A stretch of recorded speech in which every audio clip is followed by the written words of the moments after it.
Well, it's the delivery method. Like MailChimp, most of our clients use MailChimp or our Constant Contact, and they just put the URL link into the body of the message. It says, hey, this is your weekly newsletter. Click here to view. And oh, by the way, don't forget a little charity thing. Click here to sign up. So within that body of that message, all it is the deliverance. Are we delivering an email? Are we delivering it snail mail? Are we delivering it text? Are we delivering it fax? It's all it is the delivery method. And as Linda was saying earlier, when you're opted in, because we just can't spray and pray like we do with email. Other than that, playing paintball. Spray and pray.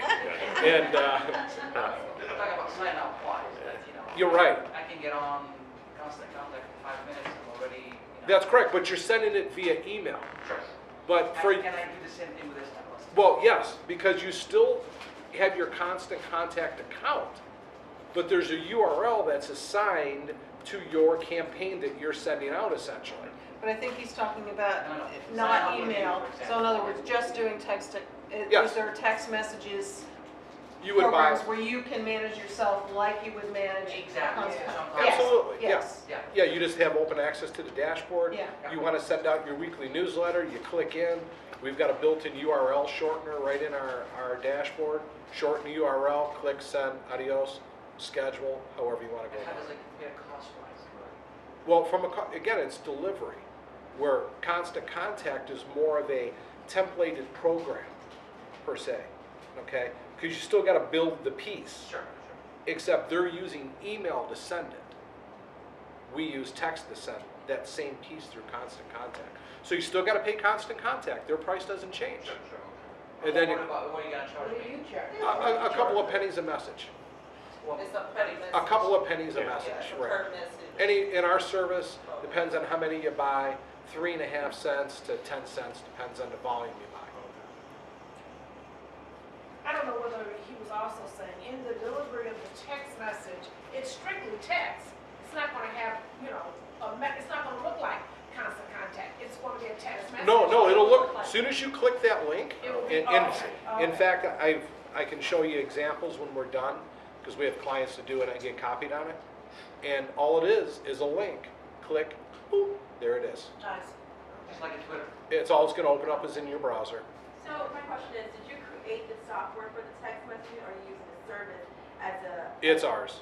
Okay, you created the software for Yes. that. Okay. So the small business one, do you have affiliates? Like if I wanted to utilize your service for a client? Yes. Okay. Yeah, we have resale programs. We have white label programs. Okay. Is there any benefit, okay, of having a mobile app just to do text messaging marketing or email marketing? Is there a benefit of having it? I guess if those email campaigns, and I'll just kind of speak it out with these guys a little bit. The answer to your question is I would say no, Okay. because there's really no purpose unless you're archiving information or your resource guide to your business or whatever app or mobile web you would have. We would probably direct that campaign to there because you want to hit it to the websites or the app, but really to the mobile web, because then you've got them in your cycle, because now you've got them back in your world. It's just not this. You've got frames that say, hey, don't forget this, click here, click our homepage, and directed it to mobile web. And really that's what you want to do at the end of the day with any campaign is get them to your website so you can generate some business out of them or get them to respond and answer a phone call every now and then. Okay, Justin, let's give them some context as far as potential price for apps, just so they have an understanding of sort of the ranges of things here. Yeah, so if you're talking about a native application, I have seen, so I'm going to give you the strict larger range and I'll kind of talk about the sizes. So typically I would say arguably for a native application, for both platforms, is anywhere between $20,000 to $300,000. And I can say that pretty easily. It just depends on the size and the breadth of the application. And the reason that is, it just takes time to make what we think is a good, effective, useful application for your business that's going to drive revenue to it. And that's sort of the cost structure that we operate around. And so normally, I'm going to give, has anyone ever been to Art Prize before? In Grand Rapids? No? Has anyone seen the Art Prize application? That's a $40,000 application. So you can do quite a bit, but it's actually pretty. But it's very directed. It's like, find your art, browse through artists, where am I, and what venue am I at. That's what it does. So that'll give you a brief picture of what it is. So once it's created, because things are constantly changing. Right. So the other aspect of this is that with native applications, there is ongoing maintenance, and so kind of anecdotally, when I've had to ensure that an application is sort of staying with it, so there's like keeping it operational, like make sure it functions, it works with the new ones. That can take anywhere between 1 to 2 days every so many months when there's a new update or new OS that's coming out there. You said 1 to 2 days, so let's say, we'll say about a couple $1,000, let's say. And that's pretty typical. But a native application it needs to be worth that investment in the first place. So it's again, not going expensive. back to that Yep. business strategy. Yep. Apps definitely require you to have a business strategy in place for why that's going to be effective for you to use, because they're an investment. Yes. They really are. They're an ongoing investment. Yes. With the development now with the smartwatches. Oh, sorry, I missed. Smartwatches. Oh, yeah. I mean, we're going into a different arena, and we're trying to see what we're gonna do with that. Everybody's gonna start looking at the small screen. Yeah, From the 3.5 inch to this one. That's kind of interesting. How does that weigh on your mind? Because you're gonna provide us with Right. information, the way to do it. Well, I guess I'm trying to be a fortune teller here, but I suspect that so what's interesting about a watch is I personally have a hard time empathizing with it because I have my watch here. I put on every day. But I suspect that if I think the thing that's nice about a watch is it's right there, it's convenient, and if it can provide certain things in that small amount of real estate that's useful.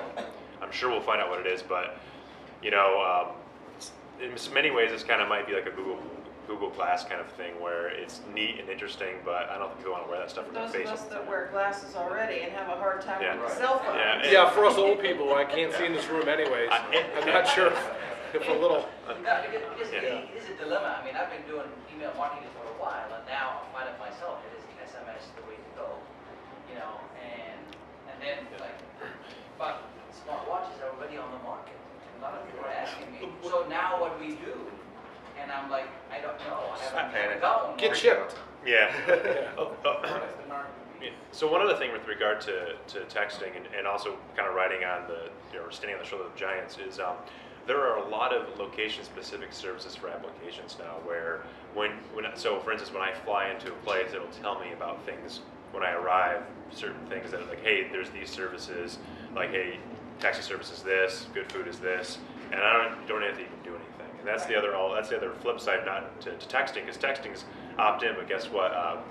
Push notifications are not regulated in the same way. So that's another thing you might be able to take advantage of as well. One thing in regards to the smartwatches, real quick, I have quite a few friends with the Pebble Yeah. smartwatches, and they absolutely love them.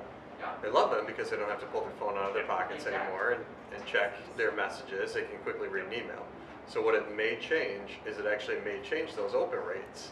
Now if you can see the subject of an email and quickly delete it from your watch, or see an SMS and quickly dismiss it, we might start to change that. So we might have to rethink our strategy a little bit about what are those subject lines, what are the messages that we're pushing through. I don't think it's going to replace a cell phone. I think it's going to augment the experience. Another layer. Yeah, it'll be another layer. I think they'll probably have some good market penetration though. I think it has potential to be another groundbreaking product. But we'll see. Apple hasn't entered theirs into the game yet, and that's to come probably next year. So we'll find out. It's something important to keep an eye on though. I mean, that's what we do with emails right now. Right. Is I tell everybody your email is 40 characters, and I build it in levels, and then you can go one layer, another layer, and then if you want more, you can get more. Yeah. When I'm thinking of email now, I'm only give 40 characters. If I can't get your attention, Right. Yeah, we Just do. like, just like you said, I get 300, 400, 500 emails a day. Yeah, we do a lot of A/B testing with emails. We segment our list and do different subject lines, different headers, and you find using the word Google in the subject gets better results than other things. So it's It's really interesting. We do a lot of time and day testing. I mean, so always A/B tests as well on any Can't of our rest. research.